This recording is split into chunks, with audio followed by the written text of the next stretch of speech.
Strange days at the Tokyo Butter 23 Sneaker channel. Things are all over the shop. I updated my Mac OS. Yay! Congratulations to me. Not really, but anyway. And then iMovie stopped working because I couldn't do green screens. And I mean, green screens, my channel is pretty much it.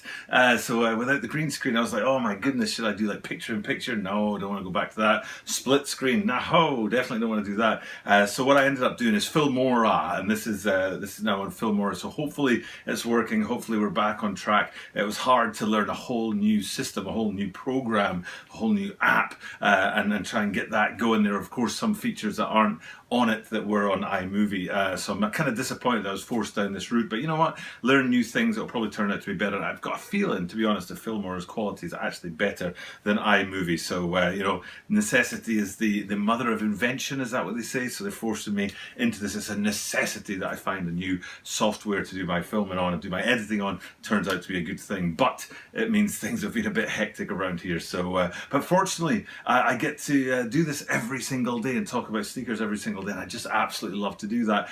And these shoes today are absolutely fire. It's one of the best shoes of the season, and not only that, it's one of the best packs of the season. Now last week I did a video about the Air Max 1 denims, and the reason I did that was because they drop on September the 18th, but these guys and their counterpart, the Air Max 95s, drop on the 25th, 1 week later. And to be honest, very honestly, the Air Max 1's got all the premium. The Air Max 90s and the Air Max 95s are kind of standard. Apologies to people out there who've bought these or are looking at them and thinking that's the best shoe I've ever seen.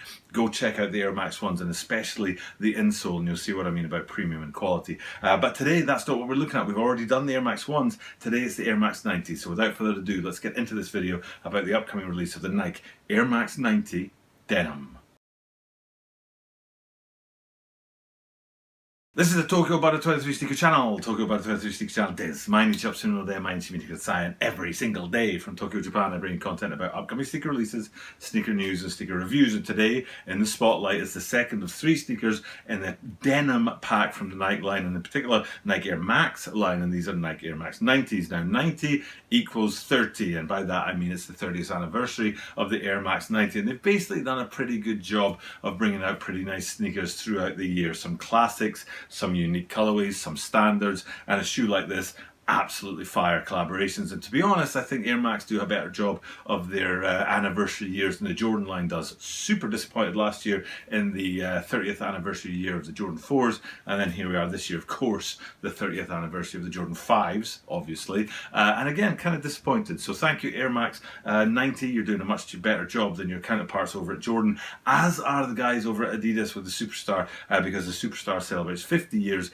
this year, and tomorrow's video, what I'll be doing is a Superstar Darth Vader, and it's insane, so definitely stick around for that. But today it's all about that Air Max 90 coming from the denim line, and denim is Jason Denham, I think his name is. I think he's a Brit, but he works out of the Netherlands, where his brand is, and it's premium denim. It's premium jeans or jean products, and it's a bit difficult to say denim as in the fabric and DENHAM as in his family name and his business, but they are different things. I don't know if he got into denim because his family name is Denim, but the tie-up is, you know, the name of the brand and the name of the shoe is DENHAM, after the brand and after the owner of the brand and the founder of the brand, and so that's why this shoe is mainly all about denim and all about jean sort of materials. So looking big at the shoe, the whole shoe, it's basically a 3-tone colorway. Some people are calling these the infrareds or the infrared denims or the denim infrareds, and that's because one of those 3 colors is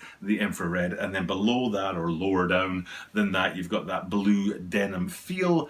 Yes, but actually denim material, so it's not like a denim feel, it's denim actual materials on this guy. And then even lower down than that you've got a light tan. Now I assume the light tan is something to do with the branding on the back of jeans, where you usually see like Levi's or Lee or whatever, and that tends to be in a sort of tan color. It's a bit light if you ask me. I would go for more beige than tan, which they do pull off on the back of these guys, and we'll get into all that right now as we take a close-up look at the details on this shoe. So first things first, let's look at the lateral side, and that's where you can see most of that infrared pop down low on the Air unit with that wrap around there. I talked earlier in the year about another Air Max 90, I can't remember what it was, but I said, oh, if only they'd put a bit of colour in that, you know, border around the air unit, and they've done exactly that here in infrared, and then directly above that you've got a little window there also in infrared, and then you get to the top of the lateral side and you see that one of the panels up there on the lacing system is also in infrared. But if we zoom in on there,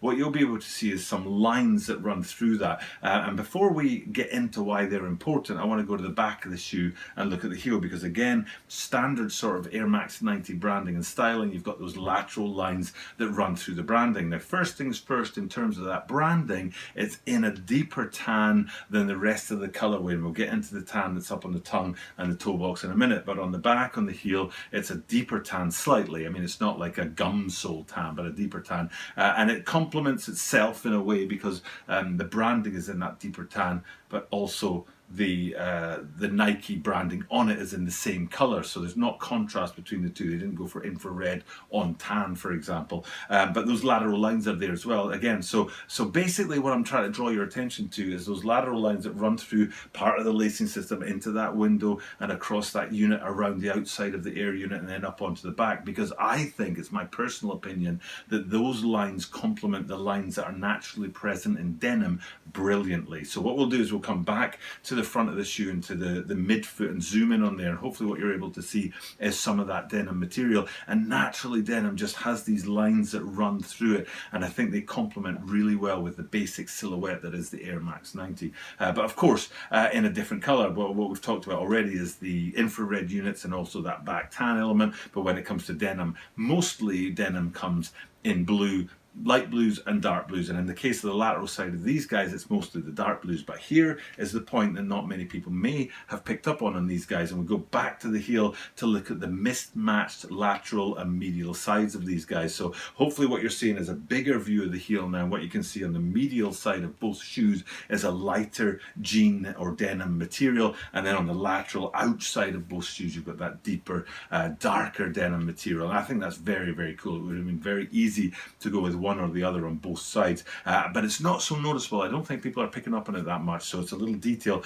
that's worth remembering if you're looking at these shoes and thinking about getting them. And speaking of little details, I did say we go back to the tongue, but before that we'll go back to the center of the lacing system, where you can see that sort of lace stabilizer. There's probably a proper name for it. I know down low it's called a doubre, when they put, you know, the little metal thing at the bottom of the lacing system like they do on Air Force Ones, for example, or a toggle, maybe what they call a lace lock, if it's actually like something that locks the laces in place. But I don't actually know what this is called, and if you do, let me know in the comments down below. But I'm going to call it a lace stabilizer, but the reason we're focused in on that is because it's like a belt sort of loop that you'd get on jeans, but up there on top of the laces, which is a very cool tiny little detail. And then, like I said, we go further up and have a look at the tongues, which are in that sort of beige, very light tan colorway with infrared on top of it. So like I said, on the back there's no contrast between the branding and the branding plate, but on the front, up there on the tongues, there is contrast between the two. And then it's not too far to go and look at the final thing on these guys, which is the insole. And like I said,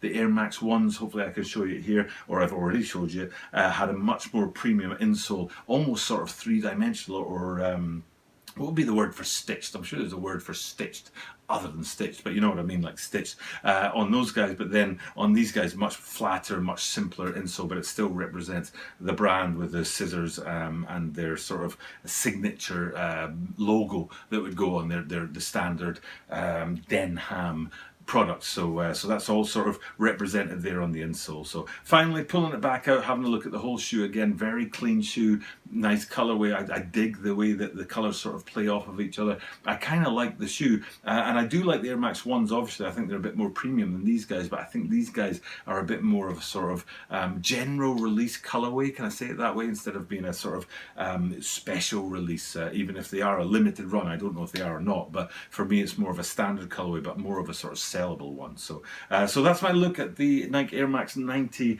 DENHAMs, to overstress how you pronounce the name of the collaboration. A great looking shoe, fits in really neatly with last week's shoe, the Air Max 1s from this line, and hopefully sometime in the coming week I'll also do the Air Max 95s so we can complete our set. But like I say, the drop date is September the 25th, whereas the Air Max 1s was September the 18th, and the upcoming Air Max 95s will also be September the 25th, the same as these guys. So three great shoes choose to look forward to, and one great video to look forward to when I do get to that Air Max 95 sometime in the coming week. But for now, it's time for me to sign off. Thank you guys for checking out the content, and I'll do what I do at the end of every single video, which is remind you that I do this every single day, and that means that you are guaranteed to see me tomorrow.